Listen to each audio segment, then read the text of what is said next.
ਕਹਾਣੀਆਂ ਕਹਾਣੀਆਂ ਚੜ੍ਹਦੇ ਤੇ ਲਹਿੰਦੇ ਦੀਆਂ, ਮਾਝੇ ਮਾਲਵੇ ਦੁਆਬ ਤੇ ਪੁਆਧ ਦੀਆਂ ਕਹਾਣੀਆਂ ਪੰਜਾਬ ਦੀਆਂ।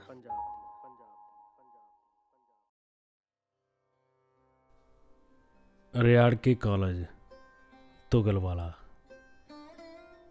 ਮੈਂ ਅਜੇ ਹਾਇਰ ਸੈਕੰਡਰੀ ਵਿੱਚ ਦਾਖਲਾ ਲਿਆਈ ਸੀ ਕਿ ਮਾਮੇ ਹੋਰਾਂ ਨਵੀਂ ਮਿੰਨੀ ਬੱਸ ਵੀ ਉਸੇ ਰੂਟ 'ਤੇ ਪਾ ਲਈ।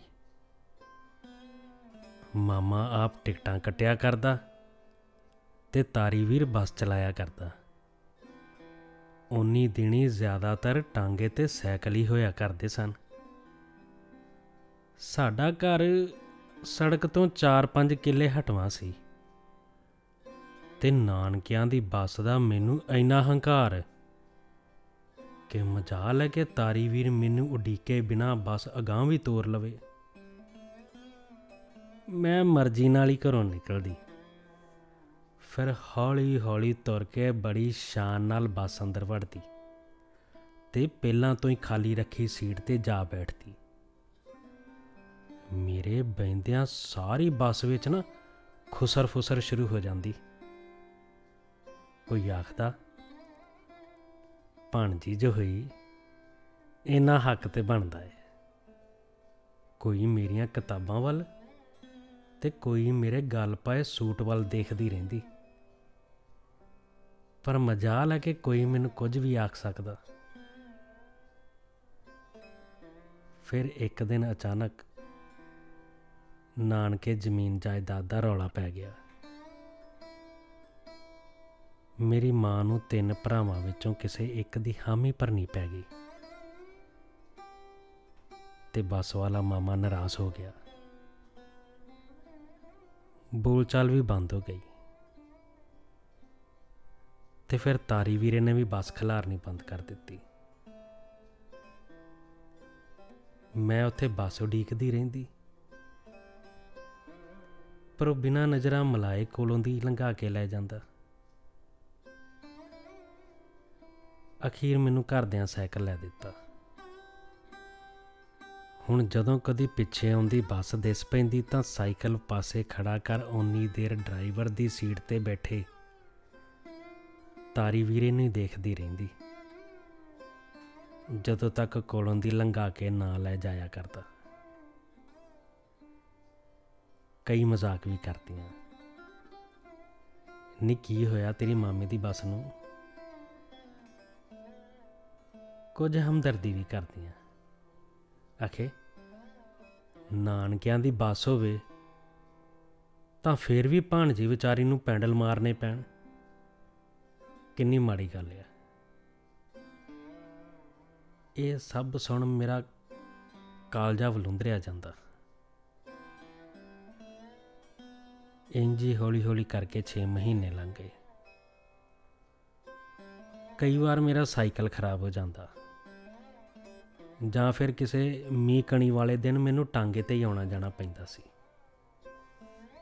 ਇੱਕ ਦਿਨ ਟਾਂਗਾ ਉਡੀਕਦੀ ਛਾਵੇਂ ਖਲੋਤੀ ਹੋਈ ਸਾਂ ਕਿ ਬੱਸ ਆਉਂਦੀ ਦਿਸੀ। ਮੈਂ ਜਾਣ ਕੇ ਧਿਆਨ ਦੂਜੇ ਪਾਸੇ ਕਰ ਲਿਆ। ਹੁਣ ਤਾਂ ਮੈਨੂੰ ਵੀ ਤਾਰੀ ਵੀਰ ਨਾਲ ਨਫ਼ਰਤ ਜਿਹੀ ਹੋ ਗਈ ਸੀ।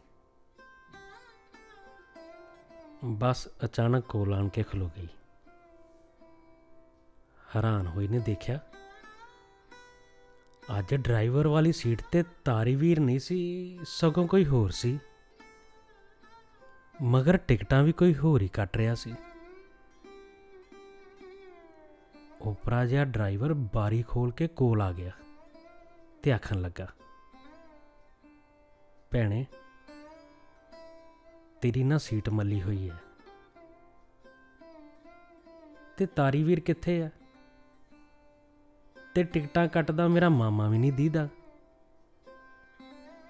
ਮੈਂ ਪੁੱਛਿਆ। ਉਹ ਚੁੱਪ ਜਿਹਾ ਕਰ ਗਿਆ। ਫਿਰ ਹੌਲੀ ਜਿਹੀ ਆਖਣਾ ਸ਼ੁਰੂ ਕੀਤਾ,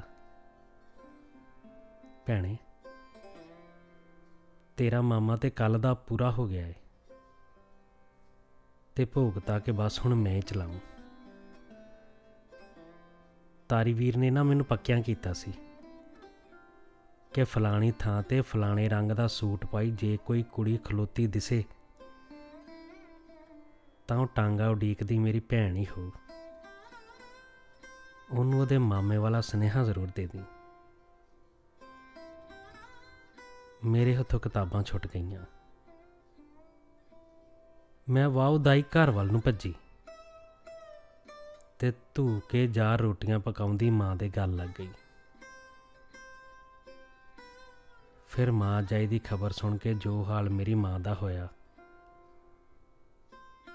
ਉਸ ਦਾ ਜ਼ਿਕਰ ਕਰਨਾ ਸ਼ਾਇਦ ਮੇਰੇ ਵੱਸ ਵਿੱਚ ਨਾ ਹੋਵੇ।